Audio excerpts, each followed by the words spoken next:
Esta es la segunda parte del video que corresponde a la implementación en código de nuestro primer modelo de red neuronal. En la primera parte mostramos las funciones de forward pass y backward pass que nos permitieron calcular respectivamente la función de costo y los gradientes de dicha función de costo con respecto a los parámetros de nuestra red neuronal. En este video vamos a utilizar dichas funciones para implementar una nueva función que corresponde al ciclo de entrenamiento de nuestra red neuronal, donde iteración a iteración o epoch tras epoch, nuestro modelo va a ir actualizando los parámetros y así va a ir minimizando la función de costo. Continuamos. Y una vez que ya implementamos nuestra función de retropropagación, ahora ya lo que nos resta es hacer el loop de entrenamiento que construya y que vaya llamando a las funciones cada vez que sean necesarias, para así ir actualizando nuestros valores de W que minimizan nuestra función de costo. Antes, para poder validar que nuestro modelo está funcionando correctamente, es importante tener una función que nos permita medir el desempeño de nuestro modelo. Es decir, qué tantas imágenes están siendo clasificadas correctamente del set total de datos. Entonces vamos a definir una función que se llama accuracy, que lo que va a recibir va a ser x, y y el tamaño del mini batch. Vamos a poner un default también de igual a 64, no hay problema.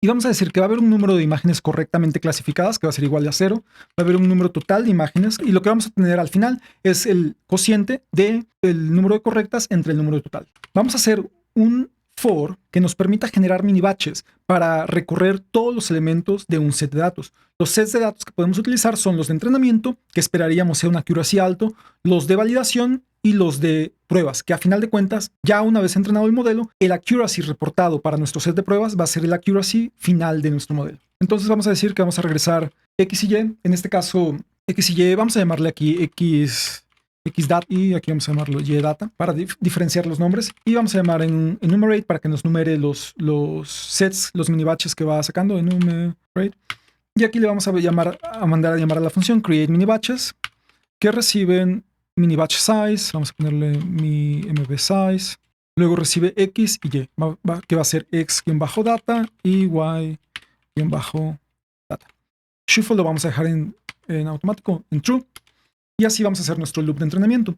Y para esto ahora lo que vamos a hacer es, vamos a calcular los scores, y vamos a ver, scores nos devuelve Z2, Z1 y A1, en ese orden. Entonces vamos a tener aquí, vamos a llamarlo scores, que va a ser el Z2, Z1 y A1, va a estar dado por la función scores, que va a recibir X transpuesto, los parámetros y la función de activación. X transpuesto, parameters y la función de activación, que ya sabemos que es rel. Luego vamos a calcular nueva cuenta y hat, tal como hicimos esta llamada aquí. Vamos a utilizar esto mismo, pero ahora para calcular los accuracies. Y hat, cost, va a estar dado por x cross entropy, y aquí vamos a pasarle de nueva cuenta xt, que nos lleva a los scores, y, y finalmente batch size.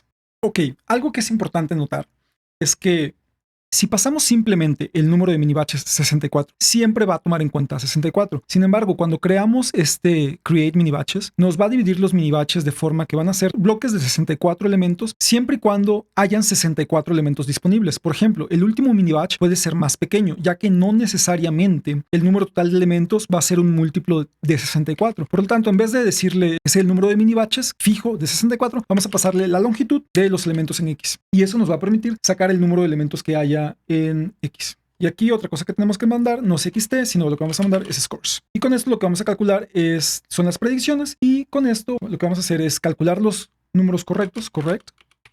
Va a estar dado por la suma. Entonces vamos a explicar lo que esto significa. Vamos a calcular de y-hat, que nos arroja, si vemos aquí la forma de y-hat va a tener un 10,64, y recordemos que entonces cada fila, como veíamos acá, va a ser la predicción para cada clase. Argmax lo que nos devuelve es el índice del elemento más grande. Entonces nos va a calcular el índice del elemento más grande, y tenemos que asegurarnos de que sea axis 0 para que nos devuelva el índice correspondiente al elemento más grande de cada ejemplo. ¿Sí? Por ejemplo, aquí si se tratara del 2, que nos diga, ok, el elemento 2 es el más grande, y ese va a ser el elemento que nos va a devolver. Y nos va a decir, si es igual al elemento correspondiente en Y, y vamos a utilizar un y.squeeze de nuevo, y lo va a hacer de forma vectorizada, de forma que nos va a comparar todos los elementos que haya en el mini batch proveniente en y hat con todos los elementos de y. Y entonces los que sean igual van a ser iguales a 1. Nos va a devolver este igual igual, nos va a devolver un valor de 1 verdadero. Y lo que va a hacer es sumar todos esos elementos con empezón. Y vamos a estar acumulando el número de elementos correctos para cada mini batch. Lo siguiente sería entonces ir acumulando el número de elementos totales. Va a ser igual al número de, vamos a decir, yhat.shape, en este caso sería de 1, que nos va a corresponder a este número de acá. Vamos sumando todos los elementos que haya en cada mini batch. Y finalmente lo único que vamos a hacer es, una vez que termine de iterar en todos los mini batches, vamos a regresar el cociente de correct dividido por total. Y esta función nos va a permitir calcular el performance, el accuracy de nuestro modelo. Y ahora sí, ya tenemos esta función auxiliar y lo único que nos falta es definir la función que nos va a permitir entrenar nuestro modelo. Vamos a llamar esta función, la vamos a llamar train por entrenamiento, y lo que va a recibir es el número de epochs. ¿Qué es el número de epochs? Entonces, si tenemos nuestro modelo, que nuestro modelo son 50.000 datos, o vamos a hablar con un número más sencillo para que sea más fácil de entender. Si tenemos que tuviéramos 100 datos nada más, y dividimos en mini batches, y cada mini batch fuera de 10 datos, tendríamos un total de 10 mini batches. Cuando hacemos una sesión de entrenamiento donde tomamos estos primeros 10 datos del mini batch, de este mini batch que estamos suponiendo nada más para fines didácticos, si tomamos este mini batch y lo pasamos por nuestra red neuronal, obtenemos una función de pérdida o una función de costo y la utilizamos luego para retropropagar el gradiente y actualizamos los parámetros, ahí actualizamos los parámetros una vez con este mini batch. Luego repetimos el proceso con el siguiente mini batch y volvemos a actualizar nuestros parámetros. Y así repetimos este proceso hasta acabar con todos los mini batches que componen nuestro set de datos de entrenamiento, es decir, con los 10 mini batches. Cuando hacemos una pasada completa a todos los mini batches que componen nuestro set de entrenamiento, a eso le llamamos epoch. Esa es la definición de un epoch. Entonces vamos a tener un número de epochs definido, pueden ser unos 10 epochs, 20 epochs, es un modelo relativamente sencillo. Vamos a pasar también nuestros parámetros, el mini batch size, pues 64, y tenemos también que pasar un learning rate. Learning rate que vamos a poner como por default de 1 por 10 a la menos 3. Recordemos entonces que ahora, ya que tenemos los gradientes con respecto a W2, con respecto a B2, con respecto a W1 y con respecto a DB1, vamos a actualizar, una vez que los calculamos mediante el proceso de retropropagación, este proceso que explicamos acá, recordemos que tenemos entonces que actualizar cada variable W como el valor actual de W menos este valor alfa, que este es nuestro learning rate, que estamos pasando acá, learning rate, por el gradiente de la función de pérdida con respecto a W. Si se trata, por ejemplo, de W1, pues entonces va a ser el valor actual de W1 por el gradiente de la función de pérdida con respecto a W1. Lo mismo tenemos que hacer para W2, B2 y B1. Y este valor del learning rate va a ser un valor fijo que nosotros podemos definir. Es un hiperparámetro. Lo que vamos a hacer entonces es recorrer todos los epochs. Y en cada epoch lo que vamos a hacer es entrenar nuestro modelo para los elementos que tenemos en el mini batch. ¿Qué quiere decir esto? Vamos a hacer un for que nos recorra todos los epochs en el rango del número de epochs. Y ahora lo que vamos a hacer es repetir este for que tenemos acá. Porque vamos a crear los mini batches para nuestros datos. En este caso va a ser con los datos de entrenamiento. Entonces lo que hacemos es un for que nos cree los mini batches. Y aquí lo que vamos a pasar son los datos de entrenamiento xtrain y ytrain. Y eso es lo que vamos a tener en este for. Así creamos los mini batches a partir de los datos de entrenamiento. Y ahora lo que vamos a hacer es repetir este proceso que hacemos para calcular la accuracy, pero ahora para el entrenamiento. Entonces vamos a calcular los scores, vamos a calcular Z1, vamos a calcular A1, y para esto vamos a mandar a llamar a la función scores, que va a estar dada por, en este caso va a ser el mini batch X. Ya explicamos por qué necesitamos ponerlo como transpuesto, .t. Parameters va a ser igual a los parámetros que estamos pasando. Y finalmente la función de activación va a ser relu. Si queremos podríamos especificarlo y parameters hacerlo igual a parameters, y aquí sería igual a relu de forma más explícita. Con esto calculamos los scores, y ahora con estos scores vamos a calcular nuestra predicción y hat y el valor de la función de costo, que va a estar dado por nuevamente la función x entropy, y le vamos a pasar los parámetros que son los scores. En este caso va a ser y, que es el mini batch correspondiente, y vamos a pasar finalmente igual, vamos a pasar batch length, batch size, sí, que va a estar dado por la longitud de, vamos a llamarle de x. Y esto es simplemente para no pasar el tamaño del mini batch, porque el último mini batch usualmente es más pequeño que 64. Y lo que tenemos que hacer ahora es calcular los gradientes. Y los gradientes los vamos a calcular haciendo uso de la función backwards. Y vamos a pasar de nueva cuenta y-hat, x, y, y vamos a pasar todo, ¿no? Z1, A1, scores, parameters. La función, por cierto, se llama backward, no backwards. Estoy viendo aquí arriba. Parameters y... ¿qué más nos falta? Parameters y batch size, que lo vamos a dejar como de nueva cuenta como la longitud de X. Y esto es de nuevo por el motivo que acabo de explicar. ¿Dónde va? Déjame hacerlo un poquito más pequeño. A lo mejor podemos verlo mejor. Aquí podemos ver toda la función completa. De esta forma, hemos hecho el proceso básico de entrenamiento de una red neuronal. El entrenamiento básico de una red neuronal está dado siempre por estos pasos, que son: hacemos el forward pass para calcular los scores. Con los scores calculamos la función de costo. Luego calculamos el gradiente, que es el gradiente de la función de costo con respecto a los parámetros, y luego actualizamos parámetros. Y lo que ya hicimos fue calcular el score, calculamos la función de costo, calculamos los gradientes, y ahora lo que vamos a hacer es actualizar parámetros de, vamos a decir, W1. Van a estar dados por el valor actual de los parámetros de W1 menos el learning rate, que fue el valor que pasamos aquí, learning rate, por gradientes de W1. Recordemos entonces que estábamos haciendo la actualización que mencionábamos. W1 igual a W1 menos este alfa por el gradiente de la función de pérdida con respecto a W1. Esta actualización, esta ecuación, es esta ecuación que tenemos aquí. Vamos a repetir el proceso para W2, B1 y B2. Entonces hacemos parameters. En este for terminamos un epoch. Y lo que vamos a hacer es aquí imprimir, que también vamos a imprimir nuestro costo actual. El costo es, vamos a ponerle acá. Y lo que vamos a hacer es imprimir este cost. Y luego, y accuracy va a ser igual a, o vamos a dejarla, accuracy. Vamos a mandar a llamar a la función accuracy, y lo que va a recibir esta función accuracy, vamos a hacer la prueba ahora, pero con los datos de validación. Vamos a pasarle x-validación. Noten que estamos calculando la accuracy para los datos de validación, no los datos de prueba. Los datos de prueba los vamos a utilizar hasta el final. y-validation y mbsize, que está dado, bueno, aquí tenemos mbsize. Y así imprimimos en cada epoch, cuando terminemos un epoch completo, imprimimos cuál es el costo actual y cuál es la accuracy actual para los datos de validación. Y de aquí podríamos regresar, vamos a regresar los parámetros para guardar esos parámetros y poderlos utilizar después en otro modelo, con otros datos. Vamos a regresar parámetros. Y este es nuestro loop de entrenamiento. Con esto completamos todo, y ahora lo que vamos a hacer es mandar a llamar a este loop de entrenamiento que manda a llamar a todas las funciones que ya hemos implementado, y vamos a entrenar nuestro modelo. Y si todo sale bien, debemos ver que nuestro modelo se entrena. Vamos a poner un batch size, lo voy a poner más grande. Este dataset MNIST es un dataset bastante fácil de procesar, por lo tanto podemos arriesgarnos a tener un mini batch más grande.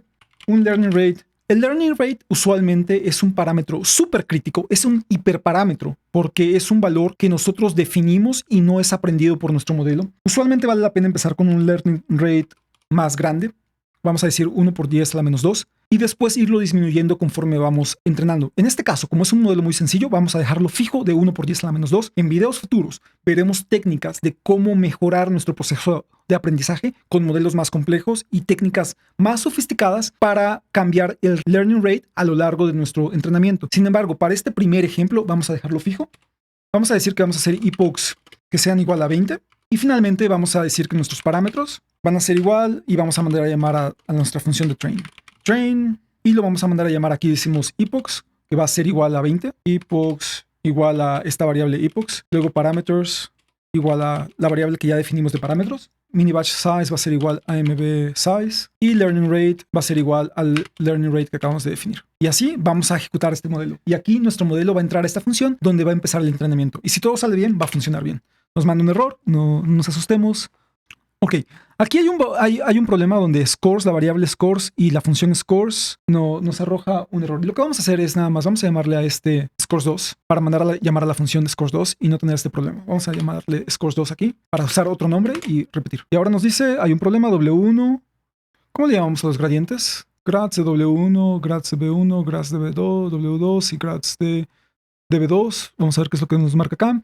Dice parameters de W1 es igual a parámetros de W1 menos rate menos grad. Eso está bien. Posiblemente nuestro error está aquí arriba. W1, vamos a ver qué estoy haciendo aquí. Dice key error. O sea, debe haber algún error con la key. En la línea 8.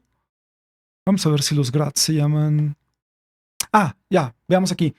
Puse W1 minúscula en los grads. Entonces, vamos a cambiar este nada más por W1 minúscula. Ese fue el error. Vamos. Nos manda otro error. Ok, en accuracy también nos manda este error que estamos utilizando el mismo nombre de la variable. Vamos a ponerle aquí scores2, y aquí también vamos a ponerle scores2, que estamos utilizando el mismo nombre de la función. Es eso. Ahora repetimos el proceso y esperemos que esta vez funcione. Y sí, estamos entrenando. Bueno, esta es la función de costo. Vemos cómo efectivamente la función de costo va disminuyendo y cómo la accuracy va aumentando, empezando en un valor de 90%, hasta llegar a un 96% en solamente 20 epochs que se entrenaron, como acabamos de ver, en menos de un minuto. Es un modelo muy sencillo porque es una base de datos relativamente sencilla que ya está dominada, pero podemos ver dos cosas muy importantes. Nuestro costo disminuye en cada iteración y nuestra accuracy aumenta en cada iteración de cada epoch. Por lo tanto, estamos aprendiendo. Y aquí ya tenemos un modelo entrenado que nos está arrojando una accuracy de 96% para los datos de validación. Ahora, para terminar, lo que nos hace falta es ver nuestro accuracy, pero ahora con datos de prueba, los que no se han utilizado. Y vamos a hacer accuracy de x-test, y-test, mbsize, que ya lo hemos definido. Entonces vamos a hacer el accuracy ahora con los datos de prueba que no hemos visto antes. Hacemos y nos da que para nuestros datos de prueba arroja un valor de 96.7%. 96% de efectividad, muy cercano a los datos de validación. Si hacemos un ajuste mejor para entrenar nuestro modelo con un mejor learning rate, por ejemplo, aquí es el primer valor que probamos, tal vez un learning rate más pequeño nos arroje mejores resultados, o incluso tener más epochs, seguramente vamos a tener una accuracy mayor. Sin embargo, para fines didácticos de este ejemplo, estamos logrando 96.7% de efectividad en nuestros datos de prueba. Entonces ya tenemos un modelo de red neuronal entrenado que nos arroja 96% de efectividad en los datos de prueba. Es decir, no es en los datos de entrenamiento, no es en los datos de validación. Por ejemplo, podríamos validar o comprobar qué tanta es nuestra accuracy final para los datos de entrenamiento y esperaríamos que fuera mejor que para los datos de prueba. Vamos a hacer este experimento simplemente nada más para ver qué pasa. Y vemos que efectivamente la accuracy es mayor, 97.2%. Sin embargo, el accuracy en los datos de prueba es muy cercano, 96.7%. Por lo tanto, ya tenemos un modelo de red neuronal entrenado. Ahora, lo único que nos faltaría es, por ejemplo, definir una función que nos permita hacer predicciones. Vamos a definir la función predict, que recibe una imagen y lo que va a hacer es calcular los scores, que vamos a llamarle scores2. No nos importan ahora los valores de las otras variables que nos arroja la función de score, es decir, de Z1 y A1. Y lo que vamos a hacer es entonces calcular los scores para X con los parámetros y la función de activación relo. Recordemos que parámetros está guardado en la variable parámetros, que fueron los parámetros ya actualizados y son los que estamos pasando acá. Y lo que vamos a hacer es regresar el índice del elemento mayor en los scores, en scores2 en este caso. Entonces vamos a regresar np argmax de scores. Recordemos que como solo le estamos pasando una imagen, entonces vamos a tener a la salida un vector de 10 elementos que vamos a regresar el índice del más grande. Y ahora, ya que tenemos la función predict, lo que vamos a hacer es nuevamente generar un número aleatorio para graficar el número y mandarle este número a la función predict para que veamos que nuestro modelo está prediciendo correctamente. Entonces tenemos np random randint. Y ahora sí mandamos que este número aleatorio va a estar entre 0 y 10,000. Vamos a mandar a graficar este número plot con la función plot number que ya la tenemos definida antes, x-test. Y notamos aquí que vamos a mandar la variable nom del elemento i de x. Tenemos que pasamos para graficar los datos de tipo entero, pero para nuestra predicción hacemos un predict de los valores x-test, los valores de tipo flotante y de x. Si notamos, vamos a hacer algo aquí nada más para tener. Si pasamos, por ejemplo, x-test de un elemento, vamos a decir de 0, vamos a hacer la shape de esto. Vamos a hacer shape. Tenemos que este es un elemento que tiene 784 valores. Lo que vamos a hacer es hacerle un reshape a los valores que vamos a pasar para que tengan una forma de 784, pero por 1. ¿De acuerdo? Entonces, al hacer reshape, y esto nos va a permitir hacer la predicción de forma correcta. Si hacemos un reshape de, vamos a decir, -1 por 1, quiere decir que vamos a tener estos datos 784, los va a convertir a forma 784, pero por 1. Si hacemos la forma de esto, shape, vemos que sí, 784 por 1, que es la forma en la que queremos pasarlos a este modelo, ya que nuestra función está esperando una una variable, un vector o una matriz que tenga un número de columnas definido. Entonces vamos a pasar nuestro elemento de xtest, pero le vamos a hacer un reshape de menos 1,1 para convertirlo a 784 por 1. Y ahora sí vamos a hacer un print de el valor predicho es, y vamos a ponerle, en este caso, pred.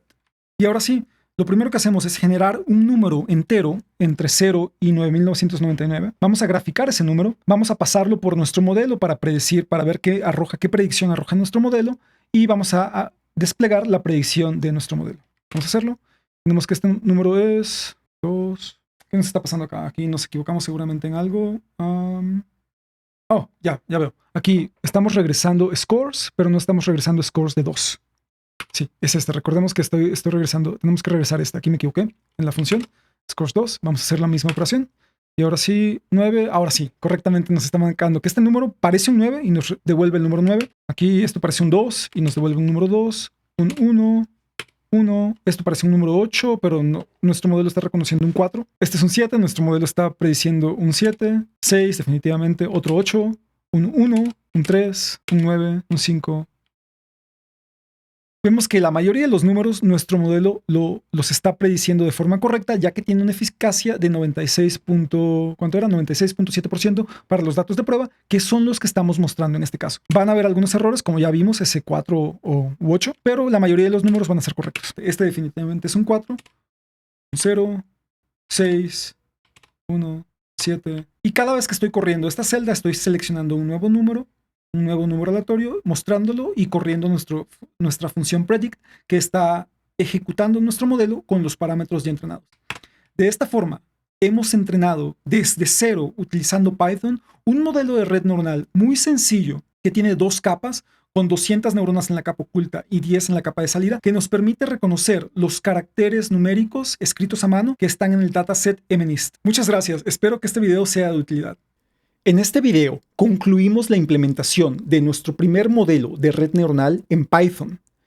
Este es un logro muy importante que debemos de celebrar porque no solamente implementamos las funciones requeridas para hacer el forward pass y calcular la función de costo de nuestro modelo, sino también implementamos la función de backward pass que nos permite calcular el gradiente de la función de costo con respecto a los parámetros de nuestra red neuronal.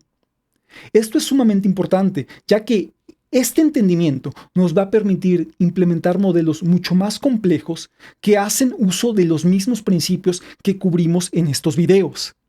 Por lo tanto, en los siguientes videos vamos a utilizar todo este conocimiento para implementar modelos un poco más elegantes, utilizando clases y haciendo uso exclusivamente de Python, y posteriormente vamos a utilizar el framework PyTorch para implementar y entrenar redes neuronales más complejas.